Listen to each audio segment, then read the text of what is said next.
Welcome to Journalism History, a podcast that rips out the pages of your history books to re-examine the stories you thought you knew, and the ones you were never told. I'm your host, Terry Finneman, guiding you through our own drafts of history. This episode is sponsored by the Department of Mass Media at Southeast Missouri State University in Cape Girardeau. Southeast prepares students to lead, influence, and craft media communications in an increasingly diverse and global media environment. One of two accredited programs in Missouri, Southeast has emphasized student-centered and experiential learning for 35 years. In the 1950s, public relations practitioners tried to garner respectability for their fledgling profession, and one international figure helped in that endeavor. President Dwight D. Eisenhower embraced public relations as a necessary component of American democracy, advancing the profession at a key moment in its history. In today's episode, we visit with Pam Perry of Southeast Missouri State University about her book Eisenhower, the Public Relations President. Pam, welcome to the show. How did you become interested in studying Dwight Eisenhower in the first place? Well, when I was a kid, both of my parents were consumers of news and liked politics, so it was a part of our dinner table conversation. My mom even campaigned for Barry Goldwater in the 1960s. Then, when I became a reporter for 4.5 years, I covered Congress, the Supreme Court, and the White House, and I became even a little more interested in the presidency. Then, when I went to do my doctorate at the University of Southern Miss, I wanted to do my dissertation on a woman named Anne Williams Wheaton, who was the first associate press secretary to a sitting president. Well, when I began to study her, I learned a lot more about her boss, Dwight Eisenhower, and found out not only was he a very interesting public relations subject, but that not much had been written about it. So your book is Dwight Eisenhower, the Public Relations President. Before we delve into Eisenhower specifically, what was the state of public relations in the 1950s? Well, the 1950s, public relations was working hard to gain legitimacy. Since the beginning of time, people had cared about their image and cared about communication, but public relations as we understand it today was really an American invention at the end of the 19th, beginning of the 20th century. And in its beginnings in the early 20th century, there were a lot of good practitioners, but there were some questionable practitioners. And so it was all across the board. And so PR practitioners were trying to become more credible. And you see organizations like the Public Relations Society of America cropping up. And at this time, when this fledgling profession is trying to become more professional, more respected, you have the head of the free world embracing public relations and media advisors, and he did a lot to advance the field for which he hasn't received a lot of credit. So let's talk about how Eisenhower used public relations and how he worked with reporters when he was a general during World War II. Eisenhower liked reporters. That's really an important thing to understand. I think he sort of at one point even contemplated being one when he lived in Abilene, Kansas. I don't think it was a real thing. It was just more he was curious about it. In World War II, he saw the press as a vital part of the war effort. And he included the press as a part of his headquarters. He embraced them. He had press conferences. And he did several things that were really quite unique and show his genius. For instance, when the war was over and they entered the concentration camps and they saw the atrocities, Ike almost instantaneously said, call the photographers, call the reporters, because someday someone is going to deny that this happened. So they documented the concentration camps. And just in that little thing where he called them in, you see the glimpse of his prescience. He got it, and he was right. People today, some people are trying to deny the Holocaust ever happened. He also took reporters sometimes into his confidence. I interviewed his granddaughter, Mary Jean Eisenhower, for the book, and she said there was one time when reporters were kind of asking him to tell them more, and he finally said, well, this is a military action we're going to take, but you can't report it because I just want you to know ahead of time. Now you live with the secret.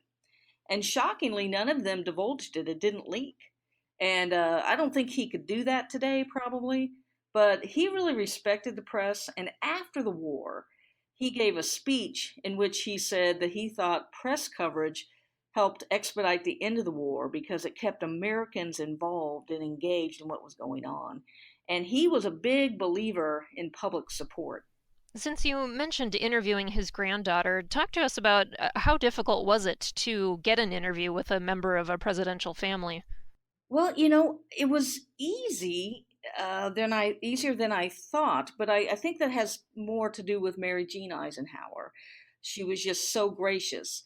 So I was on my way to the Eisenhower Library to do research, and I simply emailed her and I said I will be coming through Kansas City, which is where she lived, and I said I would really like to interview you for this book, and she agreed to it. So I stopped by her offices, and she gave me a substantial interview. It was over 30 minutes.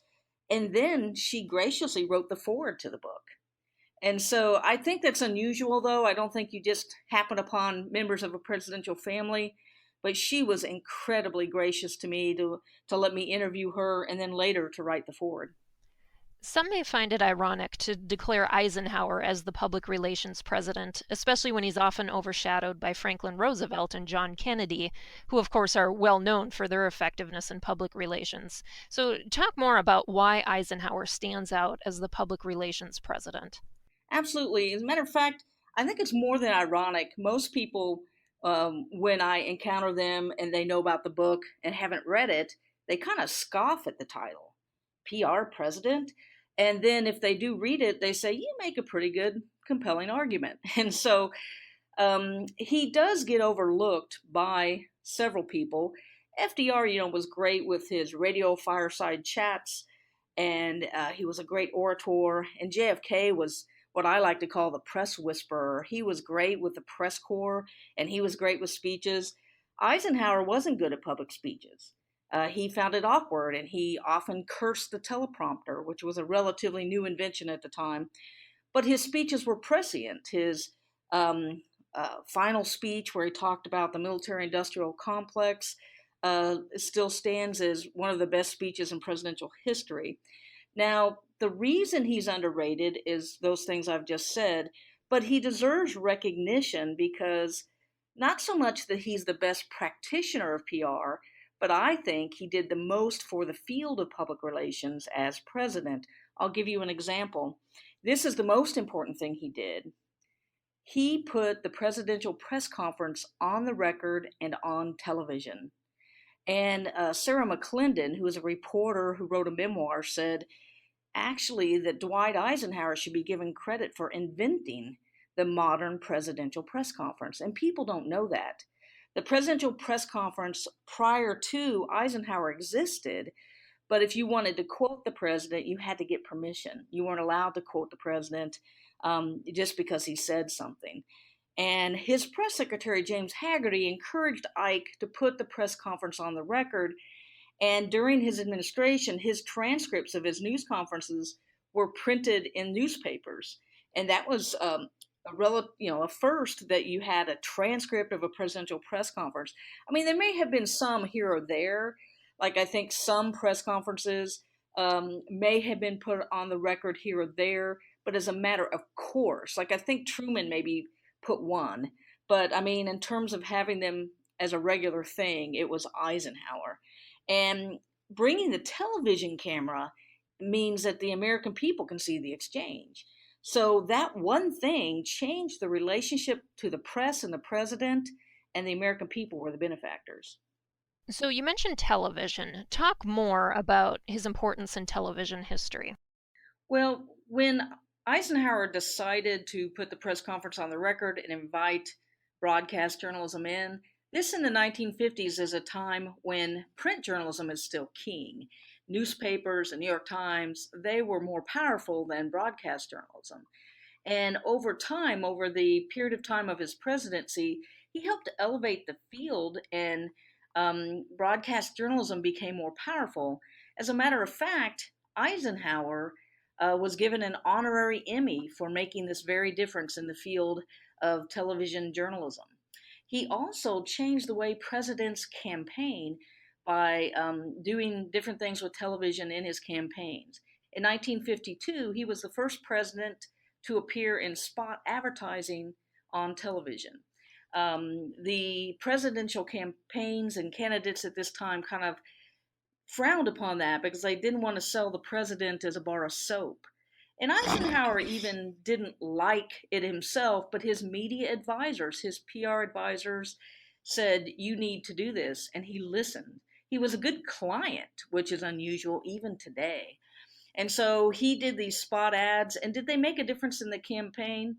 Probably not, because Eisenhower, after the war, I think would have won almost any campaign, but it did change the way future candidates campaign, and now spot ads are just a part of how we do business. And in 1955, he had a heart attack. So when he ran for re-election in 1956, he literally did not have the strength to run a traditional campaign, so he ran most of his campaign on television. He would produce these events that really were almost infomercials by today's standards, but they passed them off as news, and he used that. And then his surrogates would travel about. And he did some campaigning, but not the length that you would, and he primarily was able to get reelected because of the power of television. It's interesting because we tend to have this collective memory that the 1950s were this idyllic time in American history, when in reality, as you note in your book introduction, Eisenhower was dealing with McCarthyism, the Korean War, school desegregation, and the threat of nuclear war. What are some examples of how he used public relations strategies effectively for dealing with these major issues? Well, some of the things that he did is he believed in dealing with some things sort of behind the scenes.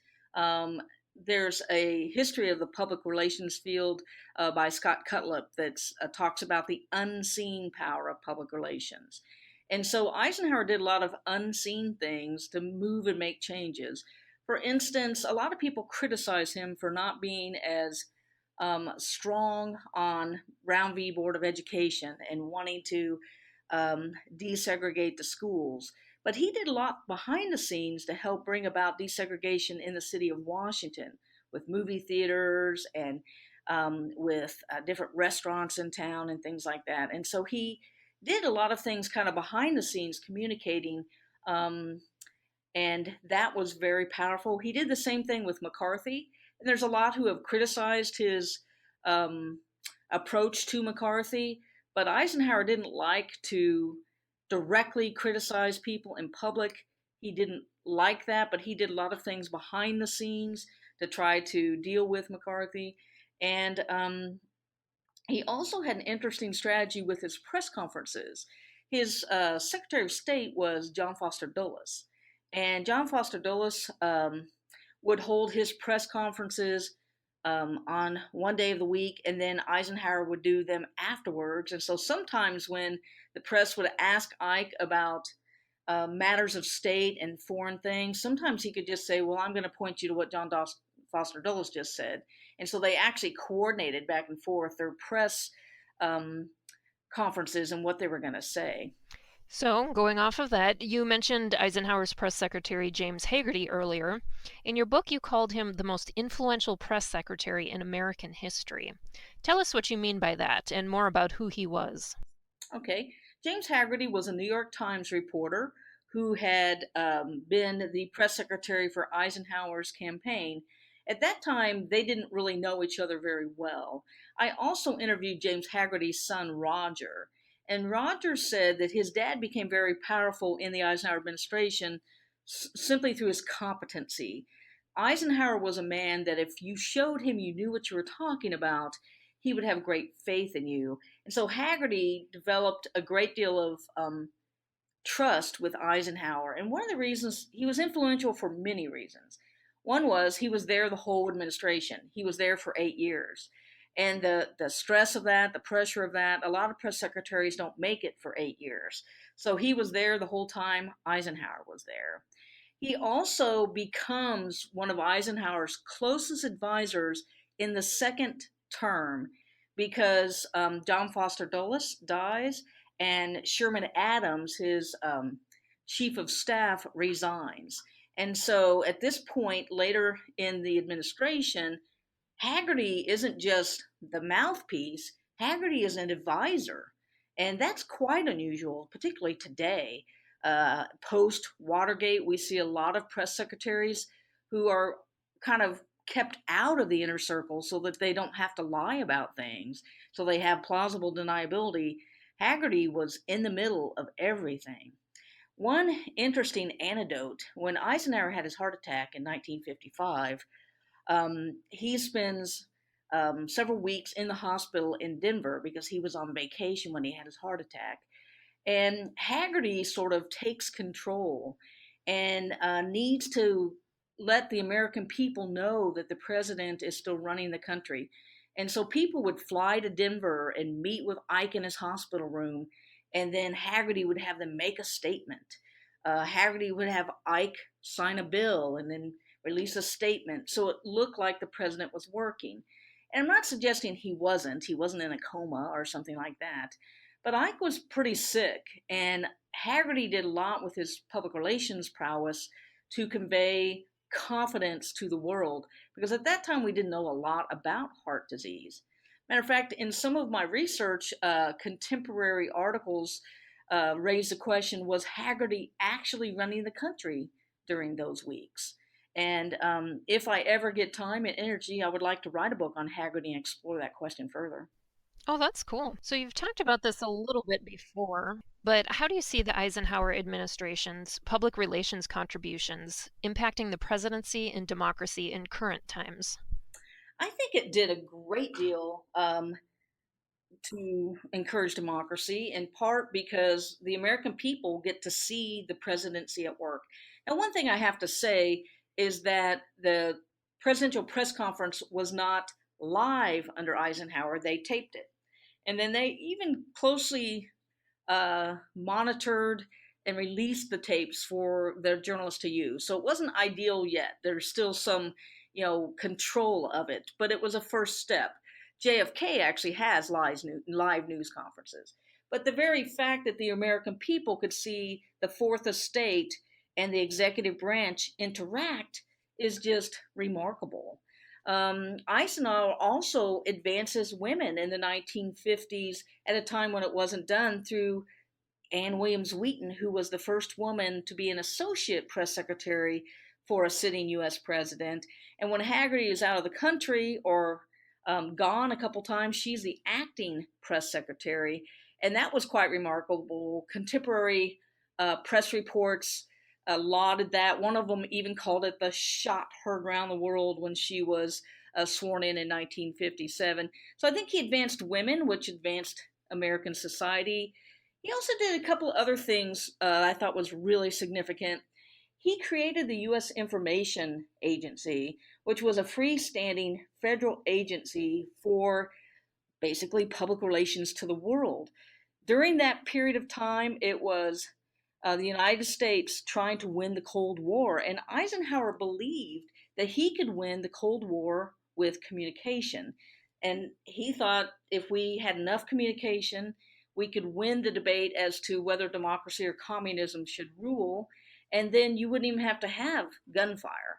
And the U.S. Information Agency lasted for 40 years. It was rolled back into the State Department under the Clinton administration when it's perceived the Cold War is over. But that 40-year federal agency devoted to public relations, I think, makes him the public relations president. One other thing I'd like to mention, and then I'll stop, is when he was Army Chief of Staff in 1946, he authorized the creation of the U.S. Army Information School. So at the end of World War II, they decided they wanted their information officers to be better trained in journalism and public relations, and Eisenhower authorized the creation of a school just to that. So he was obsessed with public relations. Scholar Craig Allen wrote a book, and he said that Eisenhower had a public relations state of mind. In his book, At Ease, Eisenhower said that public relations if properly practiced, was foundation to American democracy. So you mentioned Eisenhower and gender. I know you're looking at doing another book project related to that. Tell us more about it. Well, with any luck, the book will be published later this year or early next year. And another little known part of Eisenhower's legacy is how he advanced women. Here's Eisenhower. He's born in 1890, and he, in the 1950s, appoints women to federal offices. He has a cabinet secretary. He wasn't the first because FDR had the first, but he had the second. He also appoints a woman as an ambassador. He appoints a woman as U.S. treasurer, a woman to head the Denver Mint, a woman in the White House press office, and he has several undersecretaries, representatives to the UN. Eisenhower once said, "Show me a capable woman, and I'll give her a job." And he made good on that because that's exactly what he did. He believed that women went into public office or public service because they cared about the security of the world, they cared about making the place better, whereas sometimes men go into public office as a career move. I don't know if I entirely buy that, but he certainly thought that women had a contribution to make. And if I could say one other thing, not when he was president, but when he was Army Chief of Staff after the war, he actually testified before Congress, asking Congress to pass a bill making women a permanent part of the military. You were selected to serve on the Historians Review Board of the Eisenhower Presidential Library and Museum in Kansas. Tell us about the work you're doing with the museum. Well, my work has wrapped up recently, but I was one of a few folks who gave some consultation to the museum. The museum is reopening, and what it wanted to do was sort of update the exhibits. And what I did was they sent me via email sample language of the exhibits and what they wanted, and I gave feedback, about what I thought of different things. As a matter of fact, one of the things I thought they should include was that Ike did argue for women in the military, and I'm hoping that that makes the display. So we gave feedback, and sometimes we added language, pointed out things we thought they should include, and then the staff of the library took our input, and there were other people giving input too, and then I think they sent it back to us again, and we had another opportunity. And so one of the things I did was I simply checked facts, made sure things looked right, and then offered my ideas of some things that might be missing that needed to be added to the displays. You noted in a prior interview that after the changes at the museum, visitors can expect a remarkable modern retelling of the Eisenhower story. What do you mean by that? Well, there's two things. One, since the time the museum um, had its were exhibits before, there's been a change in technology and a change in the Eisenhower historiography. So there's going to be some interactive components of the museum that are going to be really nice that will allow visitors to engage with exhibits. Also, in the last 20 plus years, there's been a re-estimation of Dwight David Eisenhower. Matter of fact, they annually seem to ask historians how do you rank the presidents? And some of the recent rankings have him as high as the fifth best president in American history. And 30 years ago or so, that would not have been what people thought. There have been some very significant books written about him. And so I think people are going to learn things like that he advanced women in the military and that he did some things for civil rights he hasn't gotten credit for. And so there's some, I think, new research that will be explored in the exhibits. Our final question of the show: why does journalism history matter? Journalism history matters because it's the history of America. If you go back to colonial times before we were a country, it was newspapers who led the rallying cry, no taxation without representation. And when we founded our nation, it was free expression, free speech, freedom of the press. Those were our founding principles, or among them. And so It is so important to understand journalism history because it's wrapped up in the history of who we are as a people. In the First Amendment, the first five freedoms protected include the press. And if you go throughout our history, the time of the Civil War, there's a great remaking of journalism during this period. And how the country changes, journalism changes. And you go through every significant moment in our country's history, and journalism is right there making a difference, shaping and reflecting our nation. Okay, well, thanks so much for joining us today. Thanks for tuning in, and additional thanks to our sponsor, the Department of Mass Media at Southeast Missouri State University, and to Taylor and Francis, the publisher of our academic journal, Journalism History. Until next time, I'm your host, Terry Finneman, signing off with the words of Edward R. Murrow. Good night, and good luck.